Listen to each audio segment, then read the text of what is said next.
Bien, como ya indicado en la semana pasada, la quebrada El Hielo se reconoce por su actividad de aluviones. Es bien particular, pero las actividades durante los últimos eventos meteorológicos son bastante visibles, ¿no?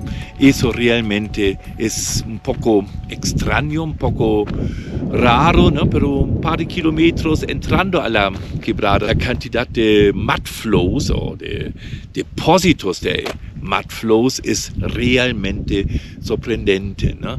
Se ve, los caminos están pero completamente cubiertos de lodo, principalmente en realidad de mud flows. Eso llama atención, no debris flow, entonces puro material fino nomás que viene de las quebradas entrantes y realmente produce conos aluviales bastante significativos. Además, la cantidad enorme, como atrás mío ya comienza, pero después vemos más, enorme de slumpings, donde realmente el material va directamente del cerro, derechitamente hacia abajo en forma lenta, viscosa y ahí abajo se acumula. Eso se ve aquí bastante bien. Veamos eso aquí, algunos 5 kilómetros nomás en la entrada. Primero aquí, claro, los slumpings. Eso veamos así, ¿no? Es bastante interesante.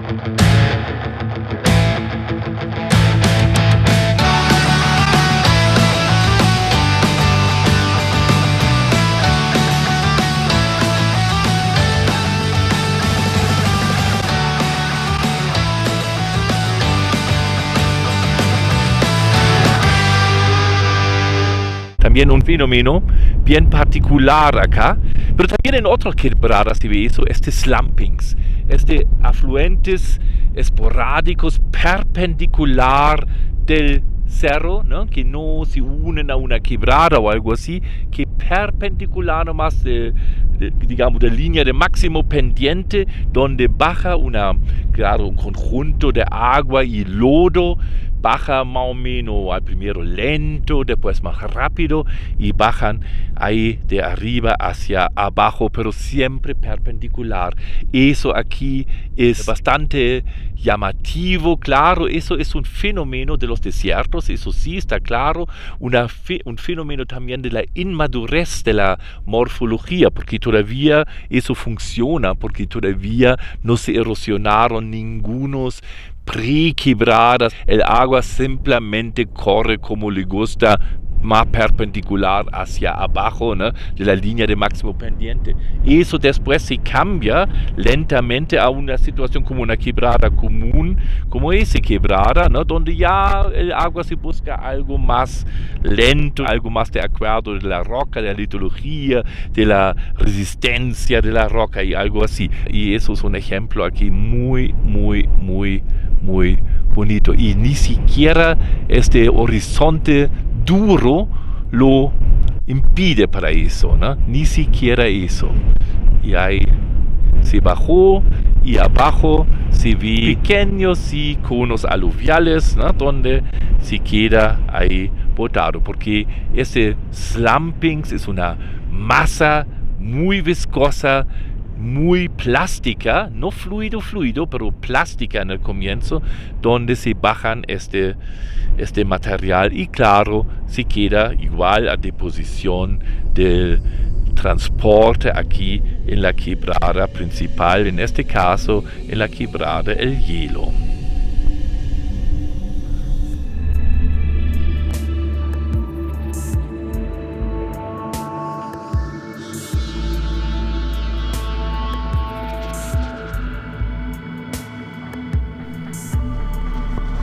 Bien, aunque más impactante, energía para visualizar la energía de mud flows, de aluviones, aquí en la quebrada El Hielo, simplemente como registro, son aquí dos fenómenos que vemos ahora mismo acá, ¿no? Algunos no más como 5 kilómetros dentro de la quebrada El Hielo. Al primero, la cantidad de barro que se acumuló aquí en este sector se ve bastante bien. Aquí es un antiguo, bueno, no antiguo, un letrero, ¿no? Y estamos hablando de casi 2,50 metros, ¿no? Que donde está enterrado ahí, y toda la quebrada, eso es igual, es interesante, toda la quebrada es rellenada. Entonces en esa noche, en este momento de este aluvión, la capa aquí se acumularon 2,50 metros o algo en potencia, ¿no? En una noche.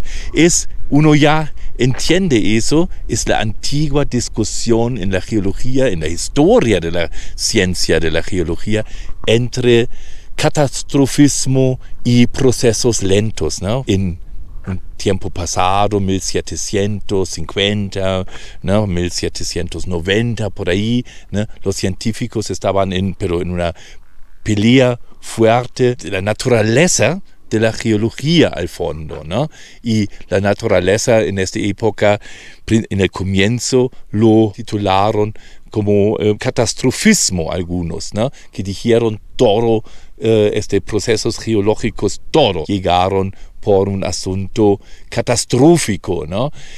Claro, tenían sus argumentos, terremotos, aluviones, erupciones volcánicas, y otras cosas, ¿no? Pero claro, hoy sabemos no, o mejor, hoy sabemos ambos, ¿no? Existen fenómenos bastante catastróficos, como dices acá, ¿no? Existen, pero en realidad la mayoría de los procesos es lento, muy lento, ¿no?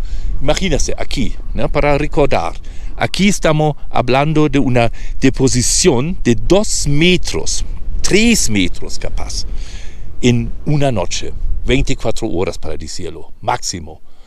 Eso sí es fuerte. Por el otro lado sabemos la deposición de estratos normales en el mar son par de milímetros por siglo capaz, por año, ¿no? Entonces ahí tenemos esta pequeña contradicción.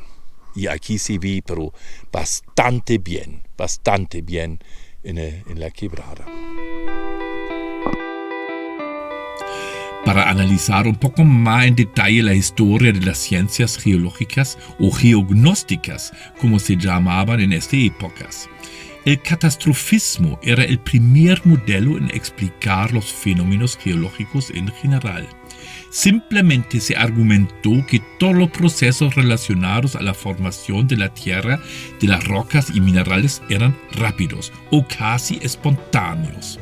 Hasta la formación de montañas, la orogénesis, se explicó como un proceso explosivo. Los científicos William Kewell, 1794 hasta 1866, y Louis Agassiz, 1807 hasta 1873, eran defensores de ese paradigma. Por supuesto, el catastrofismo tenía su base en la idea bíblica de un gran diluvio. En 1790 se cambió la opinión paulatinamente. Geólogos como James Hutton o William Smith prefirieron procesos lentos, procesos de larga duración. Claro, todo basado a las observaciones en la naturaleza, especialmente en los océanos. El paradigma nuevo se llamaba uniformatismo o actualismo. Hoy día se reconoce que la mayoría de los procesos geológicos son lentos, pero igualmente se reconoce que algunos procesos podrían ser extremadamente rápidos, casi catastróficos.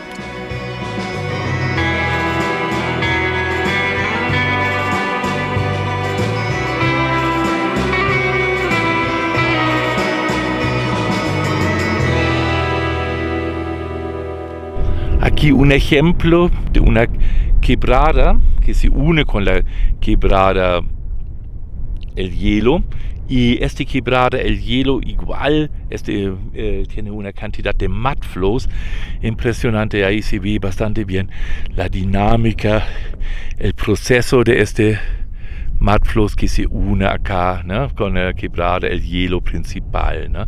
Y se nota muy bien al otro lado. hasta qué altura chocaron o llegaron mudflows, ¿no? Si vamos a acercarnos un poquito ahí, ¿no? Se nota, pero tremenda altura y tremenda energía de límites del barro que se quedó, ¿no? Y realmente llama atención que es principalmente mudflow. Y aquí una cosa bien interesante ahí, sector, se ve acá detrás de mi watts, ¿no? Este sector es simplemente barro que se quedó encima de la roca, y eso, trozo, cerro, colina, digamos, simplemente chocó el mudflow hacia arriba, hasta esta altura. Entonces uno podría realmente imaginarse la cantidad de energía que tiene este evento. Y más allá se ve, vamos a continuar este fenómeno, se ve hasta qué nivel.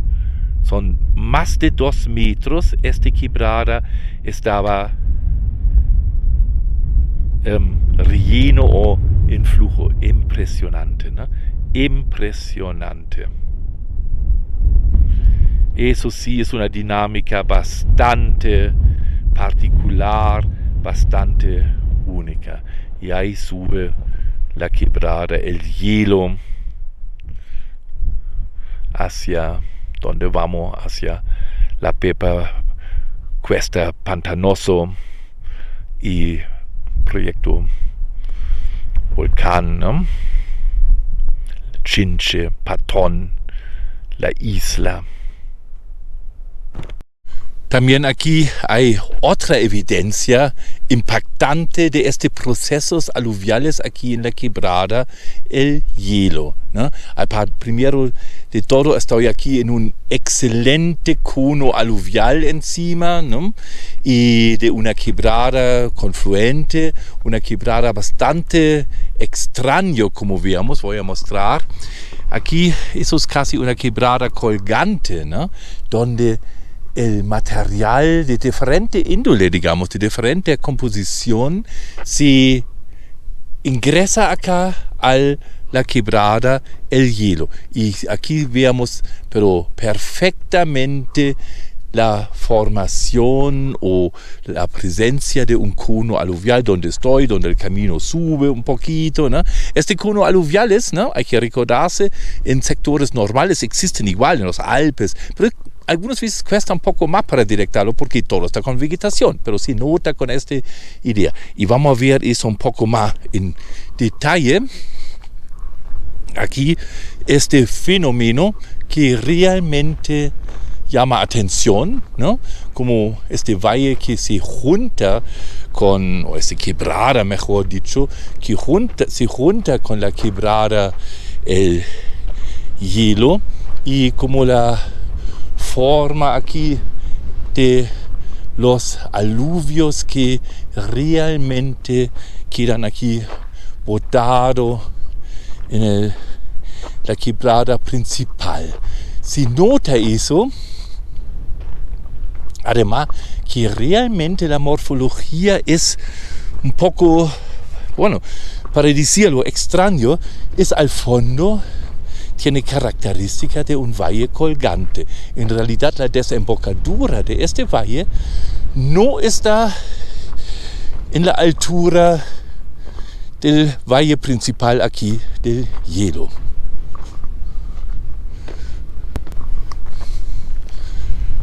Ahí se ve, impresionante, el último evento. Ahí también se nota la viscosidad del material. Aquí avanzó más, pero quedó atrapado, aunque la inclinación no es menor.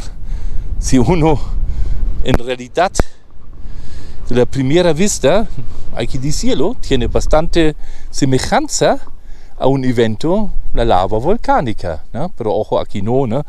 Es un mud flow que se secó en realidad acá, ¿no? Y llegó hasta ahí nomás, encima de otros mud flows que estaban ahí. Pero realmente en este canal, con estas estructuras de movimiento también, ¿no?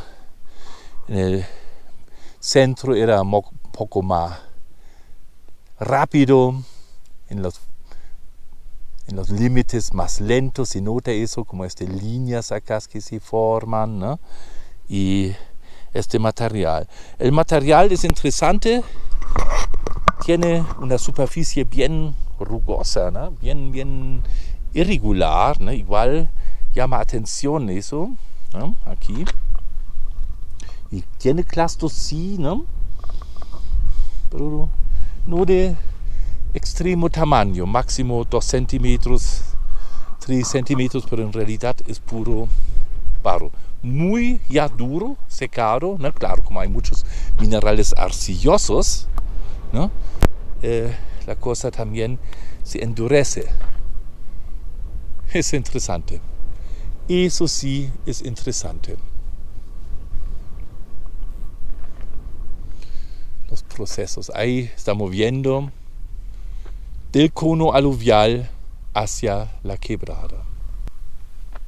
También se nota que este cono aluvial, seguramente mucho mejor en Google Earth, no es simétrico.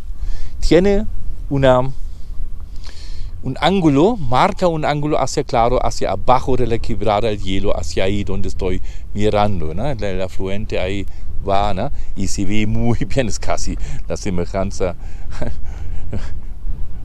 Volcanismo es interesante, tiene también una salida aquí del agua restante abajo, ¿no? Seguramente, ¿no?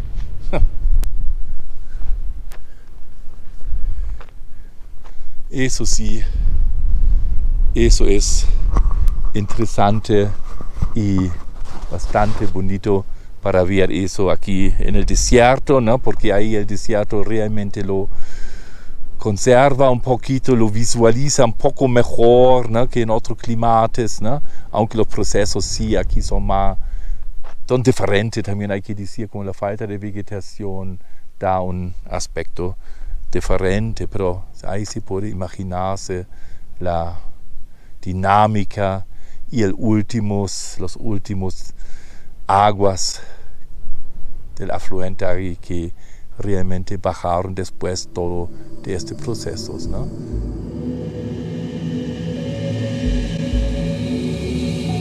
Bueno, aquí vamos a recuperar algunas palabras, procesos y fenómenos. Vamos a comenzar con rockfall o caída de bloques sin o poco apoyo de agua, simplemente la roca se movió por su propio peso.